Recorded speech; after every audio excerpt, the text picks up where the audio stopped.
Welcome students, फिर से आपका स्वागत है विवोक ऑनलाइन क्लासेस के अंदर। मैं हूं भुवनेश्वर शिमाली और मैं आपको पढ़ा रहा हूं इनकम टैक्स। तो हम उसी इनकम टैक्स की क्लास को कंटिन्यू करने वाले हैं। जैसा कि मैंने आपको पिछली क्लास के अंदर या फिर मैं कहूँ पिछली क्लासों में मैंने आपको अलाउंस के बारे में बताया था। अलाउंस को जिस हिंदी में जिसे कहा जाता है भत्ते।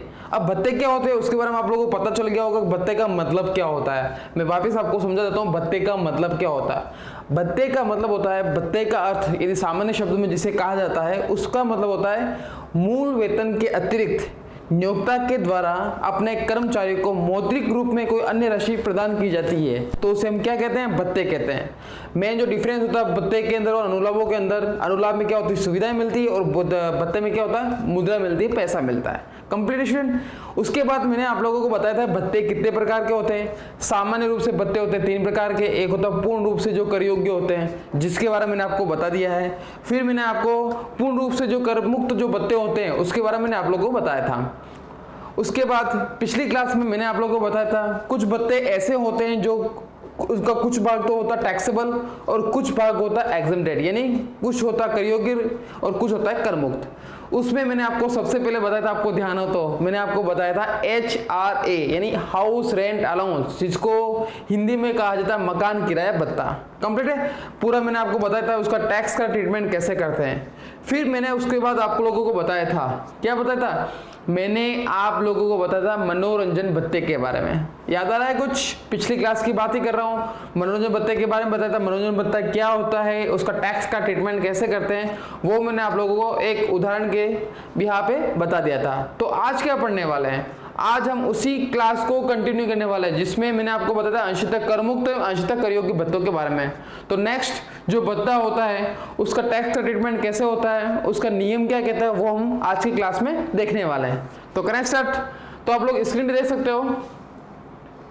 नेक्स्ट जो अलाउंस है, जो अंशतः कर योग्य होता है अंशतः कर मुक्त होता है, वो मैं आपको बता रहा हूँ। नेक्स्ट जो अलाउंस है उस अलाउंस का नाम होता है चिल्ड्रन एजुकेशन अलाउंस, जिसको हिंदी में कहा जाता है बच्चों का शिक्षा भत्ता। क्या होता है? बच्चों का शिक्षा भत्ता। वो क्या बोलता है? इस पर इनकम टैक्स की बात करते हैं। क्लियर दिख रहा है? अगर बच्चों की शिक्षा के लिए भत्ता मिल रहा है, यदि किसी कर्मचारी को अपने नियोक्ता की ओर से अपने बच्चों की शिक्षा के लिए भत्ता मिल रहा है, इसका मतलब क्या हुआ? नियोक्ता ने अपने कर्मचारी को बोला कि जाओ आपके बच्चों का एडमिशन ले जाओ। ये बच्चे अच्छी कंपनी की बात कर रहा हूँ, अपने अच्छे एम्प्लॉय की बात की जा रही है, उस केस की बात कर रहा हूँ। जाओ अपने बच्चों को लेके जाओ, आपका जहाँ स्कूल में जा रहा हूँ वहाँ उसको भर्ती कराओ, और उसका जो भी खर्चा बैठ रहा है वो खर्चा हम पे करने के लिए आपको तैयार है। ये बात होगी कि नियोक्ता के द्वारा अपने कर्मचारी के लिए। तो उस केस में इनकम टैक्स क्या बोलेगा? इनकम टैक्स बोलता है यदि बच्चों की शिक्षा के लिए भत्ता मिल रहा है तो उस केस में क्या होगा? कोई भी छूट तो पा सकता है, लेकिन ये क्या होती है? ये बोलता है कि बच्चों का जो बात कर रहे हैं यह रकम देखें आप लोग, बच्चों के लिए प्रति माह अधिकतम 100 रुपये। कितना? मात्र 100 रुपये। 100 रुपये एक बच्चे पर माफ होता है। सालाना बात करें तो आपको पता ही है इनकम टैक्स चलता है, वो चलता है वार्षिक रूप से, यानी पूरे साल भर का आपको निकालना पड़ेगा। महीने का 100 रुपया हो गया तो साल भर का कितना हो गया? साल भर का नॉर्मल सी बात कितना हो गया? 1200 रुपये हो जाएगा। तो इस केस में क्या होता है? 100 रुपये प्रति माह प्रति बच्चा। कितना होता है? प्रति माह प्रति बच्चा। और एक चीज भी आप ध्यान रखें, इनकम टैक्स क्या बोलता है? ऐसे नहीं कि किसी व्यक्ति के ज्यादा बच्चे हैं, 4-5 बच्चे हैं तो प्रत्येक बच्चे को क्या 100 रुपये के हिसाब से वो इनकम टैक्स बोलता है। नहीं, इनकम टैक्स क्या बोलता है? एज पर रूल्स वो बोलता है 100 रुपये प्रति माह प्रति बच्चा, और अधिकतम जो बच्चों की संख्या वो कितनी है? 2। कितनी है? 2 बच्चे हो, 2 बच्चे तक पैसा 100 रुपये माफ हो जाएगा, बाकी की राशि पे क्या लग जाएगा? टैक्स लग जाएगा। जैसा कि एज पर रूल्स की बात करते हैं उसके हिसाब से ध्यान रखना आप लोग। 100 रुपये प्रति माह प्रति बच्चा। कौन सा अलाउंस? Children education allowance. 100 रुपये प्रति माह प्रति बच्चा, और अधिकतम बच्चों की जो संख्या होनी चाहिए वो कितनी होनी चाहिए? 2 से अधिक होने पर पूरी की पूरी राशि पे क्या लग जाएगा? वो टैक्स लग जाएगा। कंप्लीटेशन यहाँ तक। ये तो हो गई बात किसकी? ये तो आगे चिल्ड्रन एजुकेशन अलाउंस की बात होगी। हम बढ़ते हैं आगे की तरफ। आप लोगों को समझ में आएगा? 100 रुपये हो गया, साल का हो गया 1200। 2 बच्चे की बात कर रहा हूँ, 2 बच्चे हैं तो इस केस में क्या हो जाएगा? 2 बच्चे तक का पैसा हो जाएगा माफ हो जाएगा। कितनी रकम तक? 100 रुपये तक। इंटू 12 करोगे तो 1200 रुपये हो गया एक बच्चे पे।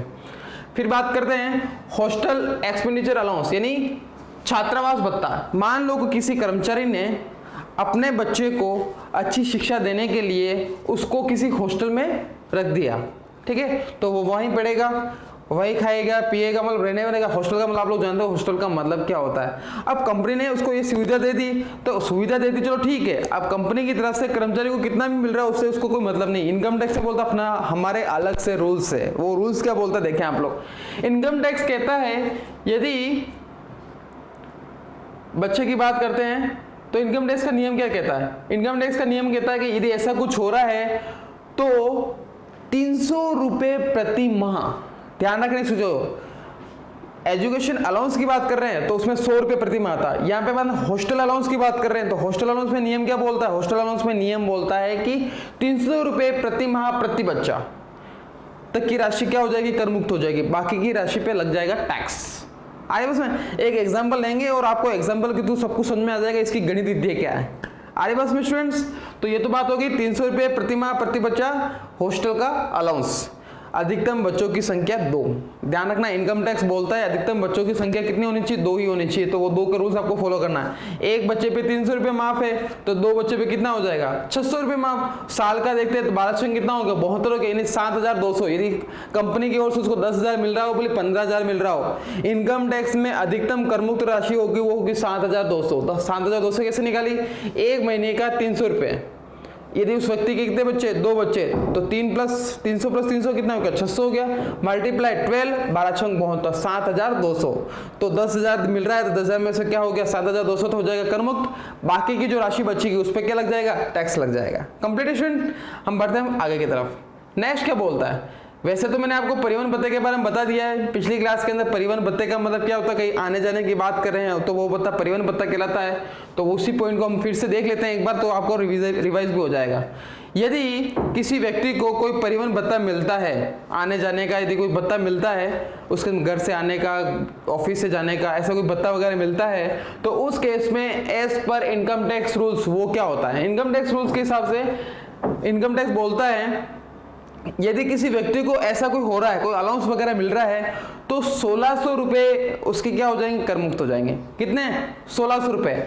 आपको ध्यान हो तो मैंने आपको एक उदाहरण दिया था, मान लो किसी कर्मचारी को 2000 रुपये प्रति माह का ये अलाउंस मिलता है, कौन सा ट्रांसपोर्ट अलाउंस यानी परिवहन भत्ता मिलता है, तो उस केस में क्या होगा, तो 2000 में से क्या हो जाएगा 1600 रुपये तो हो जाएगा कर मुक्त, बाकी की जो 400 रुपये बच रहे हैं उस 400 की राशि पर वो जो राशि होगी वो राशि उसके लिए कर योग्य राशि हो जाएगी।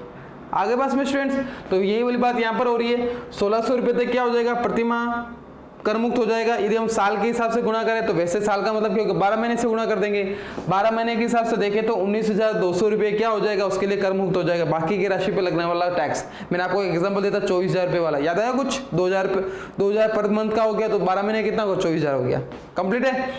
हाँ, हम बात करते हैं आगे की बात करते हैं। यदि यही बात यदि हम ट्रांसपोर्ट अलाउंस की बात करते हैं तो मान लो जो ट्रांसपोर्ट जो अलाउंस होता है वो किसी कोई कर्मचारी है, वो आंख से अंधा है, अंधा व्यक्ति है, या फिर उसको अन्य प्रकार की दिव्यांग है। अन्य प्रकार का दिव्यांग मतलब क्या हो गया, जो उसका पैर हो गया थोड़ा शायद ऐसा कुछ दिक्कत हो रही हो, फिजिकली जो क्या होता है हैंडीकैप्ड होता है आरी बस में, तो उस केस में उस व्यक्ति के लिए 3,200 रुपये प्रति माह क्या हो जाएगा कर मुक्त हो जाएगा। यानी जो राशि आप लोग ऊपर देख रहे हो सामान्य व्यक्ति के लिए जो राशि होती है वो होती है 1,600 रुपये।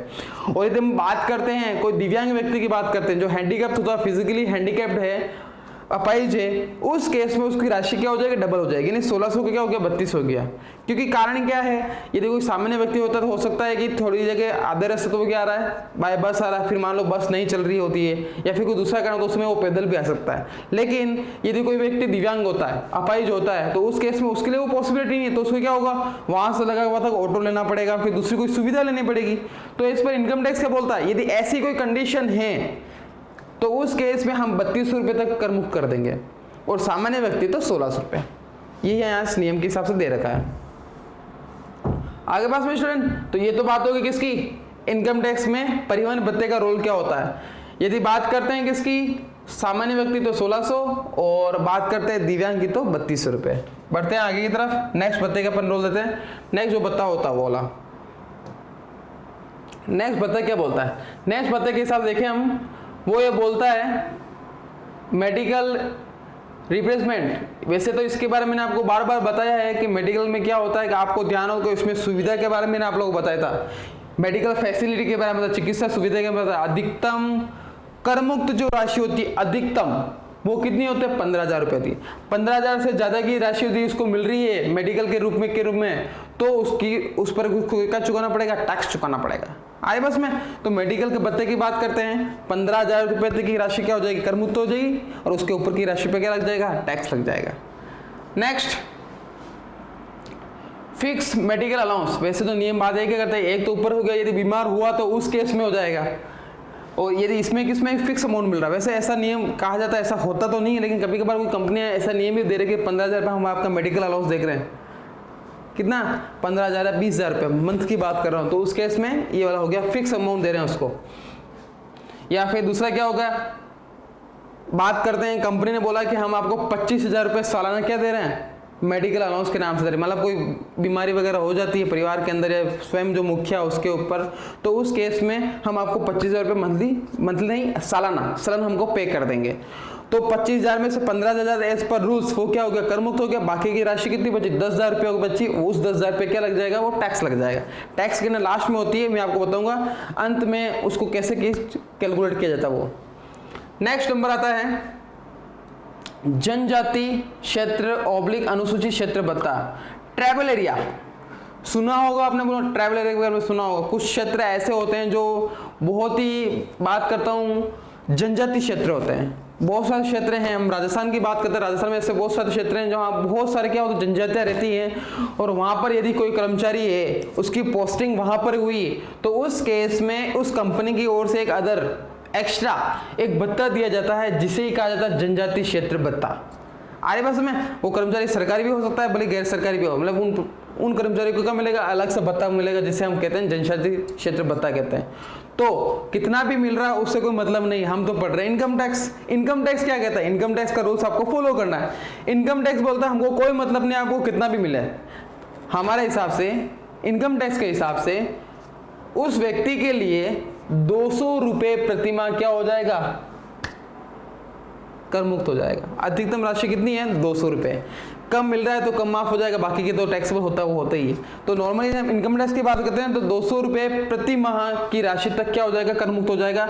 इससे अधिक यदि कोई राशि मिलती है तो उसको हम गुणा भाग करके माइनस करके, क्योंकि जो भी इनकम टैक्स, आप हमेशा एक बात का ध्यान रखें, आपको प्रति माह के हिसाब से नहीं चलना है, आपको चलना है प्रति वर्ष के हिसाब से।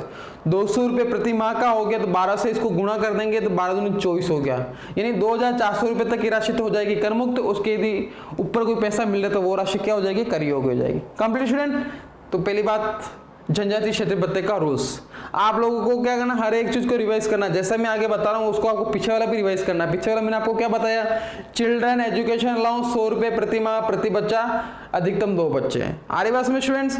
दूसरा मैंने आप लोगों को बताया हॉस्टल अलाउंस। हॉस्टल अलाउंस का मतलब क्या होता है, छात्रावास भत्ता होता है, 300 रुपये प्रति माह प्रति बच्चा, अधिकतम 2 बच्चे। कंप्लीट है। फिर हम बात करते हैं परिवहन भत्ते की बात करते हैं। तो परिवहन भत्ते का नियम क्या होता है, सामान्य व्यक्तियों के लिए 1600 रुपये प्रति माह, और यदि हम दिव्यांग की बात करते हैं तो 3,200 रुपये प्रति माह। कंप्लीट है। फिर मैंने बात की किसकी बात की, मेडिकल की बात की थी। आपको एक फिक्स अमाउंट मैंने आपको बता रखा, 15,000 रुपये तक की जो राशि होती है सालाना वो तो होती कर मुक्त। उससे ऊपर यदि कोई राशि मिल रही है तो वो हो जाएगी कर योग्य। फिर बात करते हैं जनजाति क्षेत्र भत्ते की बात करते हैं। तो प्रति माह मात्र 200 रुपये क्या होता है, कर मुक्त होता है। यदि उससे ज़्यादा राशि मिल रही है तो वो राशि क्या हो जाएगी, टैक्सेबल हो जाएगी। यदि उसको 300 रुपये मिल रहा है तो 300 में से 200 रुपये तो हो गया माफ, और 100 रुपये पे क्या लग जाएगा, टैक्स लग जाएगा। नेक्स्ट हम बढ़ते हैं आगे की तरफ। नेक्स्ट जो नाम है वो है भूमिगत भत्ता। आप लोगों को दिख रहा होगा भूमिगत, इसको इंग्लिश में कहा जाता है अंडरग्राउंड। क्या कहते हैं हम उसको, अंडरग्राउंड कहते हैं। जैसा कि नाम से ही लग रहा है, नाम से ही प्रतीत हो रहा है कि अंडरग्राउंड का मतलब क्या हो सकता है। अब कुछ की बात नहीं करूंगा, मैं एक छोटा सा एग्जांपल लेता हूं, आपको समझ में आ जाएगा जल्दी से। आप लोगों को पता कुछ खाने होती है, खाने वो खाने वाले नहीं, वो खदान है। मैं खदाने की बात करूं, माइंसों की बात कर रहा हूं। आप लोगों को पता माइंसों में क्या होता है, लोग जो कुछ इंप्लॉय ऐसे तो वो अंदर की तरफ काम करते हैं, उनके ऊपर बहुत सी रिस्क रहती है। क्योंकि कभी भी ऐसी कोई घटना घट जाए तो मान लो कि घटना घटने के बाद क्या होगा, आपको ध्यान है घटना घटने के बाद क्या होगा, वो अंदर ही दबके हो सकता, कोई भी आशंका बनी रहती है, डाउट्स बन रहते हैं। तो उस केस में उनको मान लो कि ऐसी रिस्क वाला जो काम है जहां व्यक्ति को, उस कर्मचारी को अंडरग्राउंड में रह के काम करना होता है, तो उस केस में कंपनी के द्वारा एक अलग फैसिलिटी या फिर अलग राशि, फैसिलिटी तो अलग बात हो गई, अलग राशि प्रदान की जा रही है, तो उसे ही क्या कह सकते हैं, वो एक प्रकार का होता है अलाउंस। अलग राशि हो रही है वेतन के अतिरिक्त, तो अलाउंस ही हो गया, उसे हम कहते हैं अंडरग्राउंड अलाउंस। उसका नियम क्या बोलता है, ये बोलता है, जैसे कि मैं आपको खानों की बात कर रही था, जो माइंस की बात कर रही था, उस केस में कर्मचारी को क्या होता है, एक भूमिगत भत्ता प्राप्त हो रहा है, वो कितना भी प्राप्त हो रहा है उससे आपको कोई मतलब नहीं है। इनकम टैक्स की बात करता हूँ, इनकम टैक्स क्या कहता है, इनकम टैक्स कहता है यदि कोई कर्मचारी है जिसको भूमिगत भत्ता मिल रहा है, तो हमारे हिसाब से यानी इनकम टैक्स के हिसाब से 800 रुपये प्रति माह क्या हो जाएगा, वो कर मुक्त हो जाएगा। मात्र 800 रुपये क्या हो जाएगा, टैक्स फ्री होता है। बाकी की जो यदि राशि अधिक मिल रही है तो उस केस में वो राशि क्या हो जाएगी, टैक्सेबल होगी। 800 रुपये प्रति माह और साल का कितना हो गया, 9600 रुपये। कंप्लीट है। ये तो बात हो गई किसकी, भूमिगत भत्ते की बात हो गई। बढ़ते हम थोड़े से आगे की तरफ। नेक्स्ट जो भत्ते का नाम है वो क्या है, परिवहन व्यवसाय में कार्यरत कर्मचारियों को प्राप्त भत्ता। अब परिवहन व्यवसाय क्या होता है, जैसा कि नाम से ही लग रहा है, परिवहन व्यवसाय का मतलब क्या होता है, यदि कोई कर्मचारी है वो ट्रांसपोर्ट इंडस्ट्री के अंदर काम करता है। ट्रांसपोर्ट इंडस्ट्री में कौन कौन सा आ गया, आपको पता है ट्रांसपोर्ट इंडस्ट्री का मतलब होता है बस, ट्रेन, हवाई जहाज या फिर जो जहाज होते हैं वो वाला, कौन सा वाला है, जो नावें होती, नाव की नहीं, वो बड़े जहाज की बात कर रहा हूँ, शिप की बात कर रहा हूँ। यदि कोई कर्मचारी ऐसी किसी इंडस्ट्री के अंदर कार्यरत है, काम करता है, और मान लो उस केस में उसको ये बोल रखा है कि हम आपको एक्स्ट्रा पैसा दे देंगे, या फिर दूसरी कोई भी हो गया, कहीं आना जाना हो तो टिकट का हो गया या कूपन वगैरह हो गया, तो उस केस में यदि उसको कुछ ऐसा मिल रहा है भत्तों के रूप में, तो उस केस में इनकम टैक्स क्या कहता है, इनकम टैक्स ये चीज़ बोलता है, वो क्या बोलता है, इनकम टैक्स बोलता है किसी परिवहन व्यवसाय में सेवारत किसी कर्मचारी को वाहन को एक स्थान से दूसरे स्थान पर ले जाने के दौरान वाहन पर ड्यूटी करते समय, क्या होता है, वाहन पर ड्यूटी कर, मैं उसमें वाहन पर ड्यूटी कर रहा, बस में नौकरी कर रहा, उदाहरण के लिए, ड्यूटी करते समय अपने निजी व्ययों की पूर्ति के लिए यदि कोई भत्ता दिया जाता है, ध्यान रखना डेली अलाउंस नहीं है, वो क्लियर लिख रखा है, डेली अलाउंस नहीं है, तो इस भत्ते का 70% या 10,000 रुपये प्रति माह दोनों में से जो भी कम होगा वो कर मुक्त हो जाएगा। ध्यान रखें इस चीज को, क्या लिख रखा है, भत्ते का 70% या 10,000 रुपये प्रति माह। अब मान लो ये क्या जरूरत है, ये तो बात हो गई, किसकी बात हो गई, परिवहन व्यवसाय में कोई कर्मचारी काम कर रहा है, तो उस केस में उसको ऐसा अलाउंस मिल रहा है, तो मान लो कि कंपनी ने क्या बोला, देखो दूर के सफर होते हैं, कभी कभार क्या होता है, मान लो दिल्ली से मुंबई की बात करें, बहुत लंबा सफर है ये, आरी बस में बहुत लंबा सफर है, उस केस में क्या हो रहा है, उस परिवहन व्यवसाय ने या परिवहन का जो मेन मालिक है, ये ट्रांसपोर्ट का जो मेन मालिक है, उसने क्या करा, उस अपने कर्मचारी को बोला कि मैं तेरे को 15,000 रुपये दूंगा, किसके वजह में, इस अलाउंस का, ये वाला जो अलाउंस से बोला 15,000 रुपये तो प्रति माह दूंगा, आए बस में। तो इससे क्या होगा, कर्मचारी लगा काम में लगा रहेगा, उसको बोलेगा लगेगा हाँ मेरे को परिभत्ता मिल रहा है।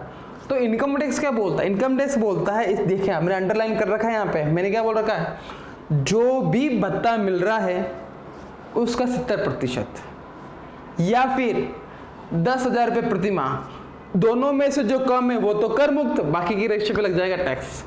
तो मैं बात करता हूँ इनकम टैक्स की बात करता हूँ, हमेशा इनकम टैक्स का ये नियम तो फिक्स है ही है, आप भी माइंड में एक बात को सर्कल है, जो सबसे कम होगा वो कर मुक्त होगा, बाकी की राशि पे लग जाएगा टैक्स। तो यहाँ पे कितना हो गया, मैंने आपको क्या बोला, उसको 15,000 रुपये मिल रहा प्रति माह का, कितना मिल रहा है, 15,000 रुपये प्रति माह मिल रहा है। तो अब यहाँ पे आपको देखना पड़ेगा, 15,000 रुपये मिल रहा है तो आपको सबसे पहले भत्ते का 15,000 का 70% निकालना पड़ेगा। कितना निकालना पड़ेगा, 70%। तो इसका जो 70% आएगा वो आ गया 10,500। ये होता है, आप लोग कैलकुलेशन करके देखें, यही आ रहा होगा, ठीक है। तो अब इन दोनों में से जो राशि कम है वो तो होगी कर मुक्त, और बाकी की राशि पे क्या लग जाएगा, टैक्स लग जाएगा।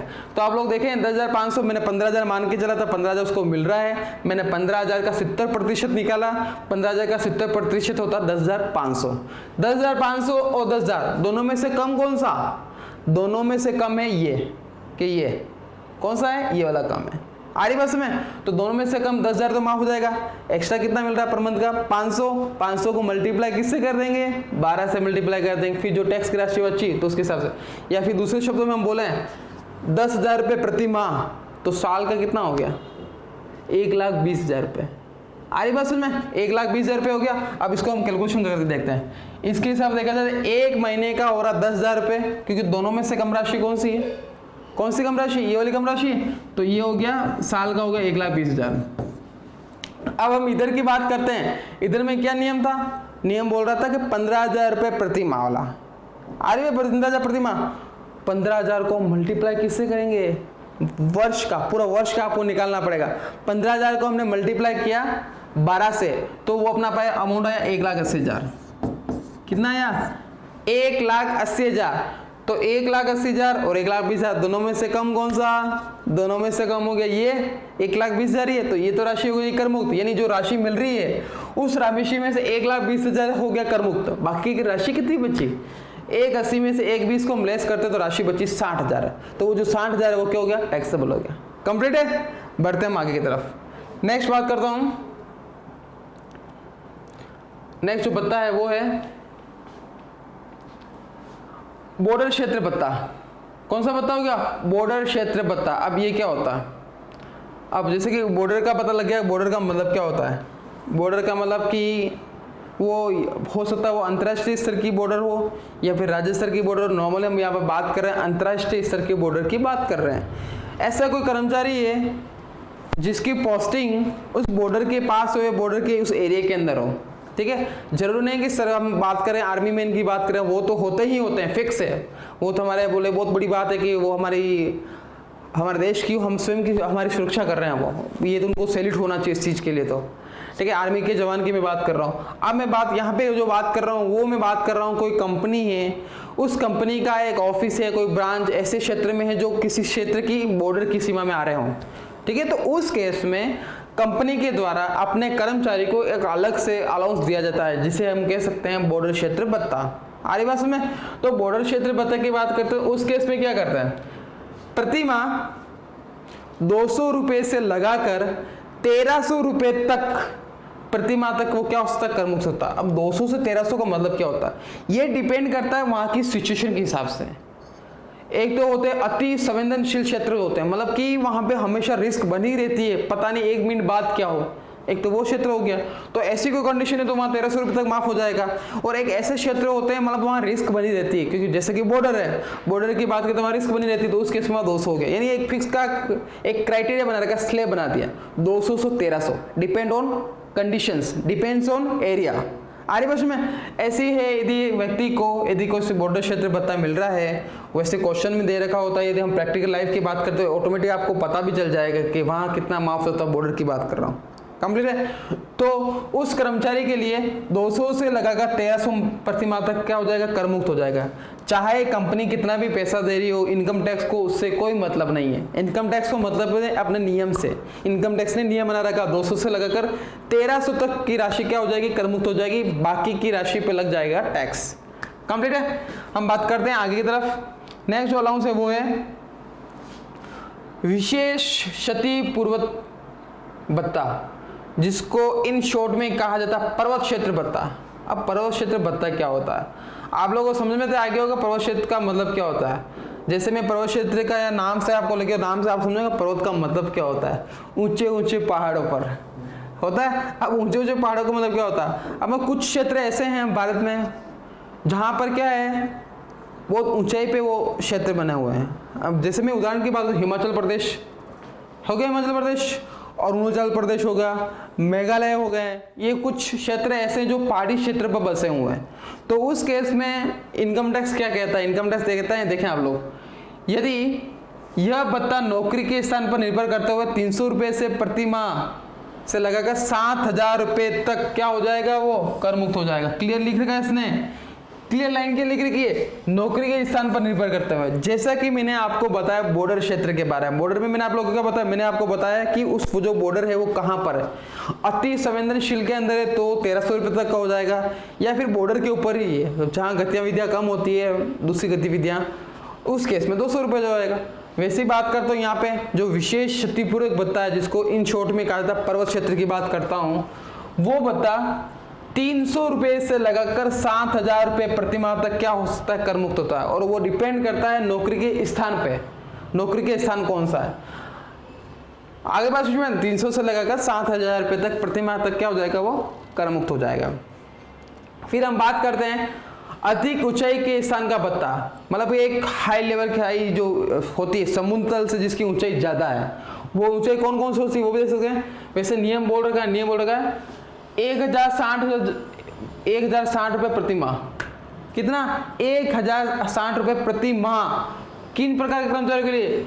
जहाँ पर जो ऊंचाई है वो है 9,000 फीट से 15,000 तक। ये ध्यान रखना, ये समुद्र तल से ऊंचाई होती है। अब इसका पता कैसे लगाते हैं? यह पता दोनों में बात है। जहाँ पे वर्क किया जा रहा है वहाँ नॉर्मली कहाँ, जो आप रेलवे स्टेशन में देखा होगा ये चीज़ें, रेलवे स्टेशन पे या फिर दूसरी जगह देखी होगी, वहाँ पे नियम होता ही होता है।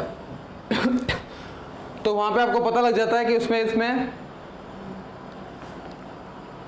उनको जो भत्ता मिल रहा है, पता इसी भी यहाँ पे मिलता है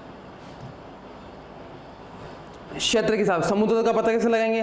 आप लोगों ने, आप में से बहुत सारे स्टूडेंट ऐसे होंगे जो रेलवे स्टेशन पे कभी गए होंगे, रेल में बैठे होंगे, बैठेंगे वहाँ पे आप लोगों को बड़े बड़े लगता है समुद्र तल से ऊंचाई, तो ऊंचाई वो वाली है। आपको समुद्र से एक नॉर्मली क्राइटेरिया बना रखा है, फिक्स एक नियम बना रखा है, जो भी ज्योग्राफी के हिसाब से देखें हम, तो उस केस में वहाँ क्लियर दे रखा होगा। यदि देखो, एक तो नॉर्मल क्षेत्र का हो गया, तो ऊपर की बात होगी, ऊपर मैंने आपको बता दिया। एक होता है 9,000 फीट से 15,000 की फीट की ऊंचाई की बात करते हैं। यदि कर्मचारी वहां पे कार्यरत है और उस केस में यदि उसको अलाउंस मिल रहा है, उस केस का पर्वत क्षेत्र भत्ता मिल रहा है, तो as per income tax rules के हिसाब से 1,060 रुपये प्रति माह तक की राशि उसके लिए हो जाएगी, कर मुक्त हो जाएगी। कंप्लीट है। और ये में बात करते हैं, यदि कोई कर्मचारी है वो यदि समुद्र तल से जिसकी ऊंचाई, जहाँ क्षेत्र है उसकी ऊंचाई 15,000 फीट से ज़्यादा है, तो उस केस में क्या होगा? उस केस में एज पर रूल्स की बात करता हूं तो इनकम टैक्स क्या बोलता है? इनकम टैक्स बोलता है 1,600 रुपये प्रति माह क्या हो जाएगा, माफ हो जाएगा। बाकी की राशि पे आपको क्या चुकाना पड़ेगा? उसको टैक्स चुकाना पड़ेगा।